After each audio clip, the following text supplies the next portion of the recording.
முழுக்க தலைவர் தளபதிக்காக மட்டும் என்பதை நீங்கள் தெரிந்து கொள்ள வேண்டும். மேலும் நம்மளுடைய சிவா அவர்கள் மற்றும் அவருடன் இருக்கும் நண்பர்கள் பல்வேறு நலத்திட்ட உதவிகளை செய்து கொண்டிருக்கிறார்கள். ரொட்டி முட்டை பால் திட்டம், தளபதி பயிலகம், தளபதி விழியகம், தளபதி குருதியகம், தளபதி விலையில்லா வீடு கட்டும் திட்டம், தளபதி சட்ட ஆலோசனை மையம் என்று பல்வேறு நலத்திட்ட உதவிகளை தலைவர் அவர்களின் அறிவுறுத்தலின்படி எல்லோரும் செய்து கொண்டிருக்கிறோம். இன்று காலை காரைக்குடியில் ஒரு வாலிபரை என்ன செய்தார்கள் என்றது உங்களுக்கு தெரியும். அதற்கு தமிழக வெற்றி கழகம் கடும் கண்டனம் தெரிவித்திருக்கிறோம். எப்போதும் காவல்துறை நம் நண்பன் என்று சொல்லுவோம். ஆனால் ஒரு சில நேரங்களில் இப்படி நடப்பது என்பது இந்த ஆட்சியில் ரொம்ப அதிகமாக நடந்து கொண்டு இருக்கிறது என்பதை இந்த நேரத்தில் நாங்கள் தமிழக வெற்றி கழகம் சார்பாக கடுமையான கண்டனத்தை தெரிவித்துக் கொள்கிறோம். மேலும் நம்மளுடைய மாவட்ட கழக செயலாளர்கள் அவங்க வீட்டுக்கெல்லாம் போய் பார்த்துருக்கிறாங்க. அது மட்டும் இல்லாம இந்த மாதிரியான ஒரு கொடுமை நடக்கவே கூடாது. அந்த கொடுமை நடந்து விட்டது. அவருக்கு வயது சுமார் 27 வயது தான். அவருக்கு இந்த நிலைமை ஏற்பட்டிருக்கிறது.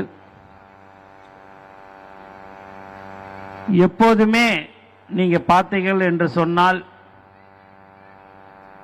ஒவ்வொரு செயலும் பார்த்து செய்ய வேண்டும் என்று சொல்வார்கள். அதுபடி இந்த அரசு பார்க்காமல் எதையோ எப்படியானாலும் செய்யலாம் என்று செய்து கொண்டிருக்கிறது. அதற்கு உண்டான பதில் அடுத்த வருடம் 2026 தலைவர் அவர்கள் முதலமைச்சராக அமருவார் என்பதை இங்கே திட்டவட்டமாக தெரிவித்துக் கொள்கிறோம்.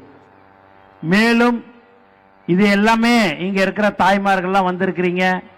இங்க எல்லாம் இவ்வளோ நாளை 2 மணி நேரம் 3 மணி நேரம் 4 மணி நேரம் நிற்கிறார்கள் என்று சொன்னால் எங்களுடைய தலைவர் தளபதியுடைய குடும்பம் இங்கு நின்று கொண்டிருக்கிறது. அது 5 நாள் இல்லை 10 நாள் இல்லைனாலும் சரி, எதுவாக இருந்தாலும் இந்த ஒரு விழாவை எடுப்பது என்பது எவ்வளவு பெரிய விஷயம் தெரியுங்களா? அந்த விழாவை இந்த விழாவிற்கு ஒரு வாரம் 10 நாள் தொடர்ச்சியாக உழைத்த அனைத்து நல்ல உள்ளங்களுக்கும் தமிழக வெற்றி கழகம் சார்பாக நாங்கள் நன்றியை தெரிவித்துக் கொள்கிறோம். விழா பிரம்மாண்டமாக இருக்கிறது. கூப்பிடுறாங்க, நான் பாட்டுன்னு வர வந்து 5 நிமிஷம் பேசிடுறேன். பேசிட்டு நலத்திட்ட உதவியை கொடுத்துட்டு நான் பாட்டுன்னு போயின்னே இருப்பேன். ஆனந்த் வழங்கினார் அப்படின்றது வரும். ஆனால் அதுக்கு பின்னாடி சிவா அவருடன் இருக்கும் நண்பர்களுடைய உழைப்பு தான் இந்த விழா. ஆகவே தாய்மார்களுக்கெல்லாம் ரொம்ப எல்லாம் எப்படா முடிப்ப அப்படின்ற மாதிரி நீங்க பார்த்துக்கிட்டே இருக்கிறீங்க. அதனால அடுத்த தடவையும் கண்டிப்பா இன்னும் ஒரு 10 நாள் ஏதோ ஒரு கூட்டம் இருக்குதுன்னு சிவா சொன்னாரு.